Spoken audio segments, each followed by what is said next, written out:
I tako uspjeli smo, nalazimo se u busu, idemo prema Tottenham Court Roadu, šta god to značilo vama, šta god to značilo nama. Tamo ćemo presjesti na neki novi autobus. Na koji autobus? Valja. Neki koji vozi do pola puta do kud nam treba i onda piše end of line. Da. Večer je završila, mi smo u busu. Onda ćemo se ko Warriors boriti nazad.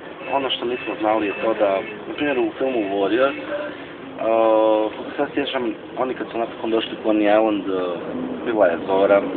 Cijelo vrijeme su se vozili podzemnom željeznicom. A u Londonu, iako ima 12 miliona stanovnika, podzemno radi samo do 1. Poslije ovisiš o busu.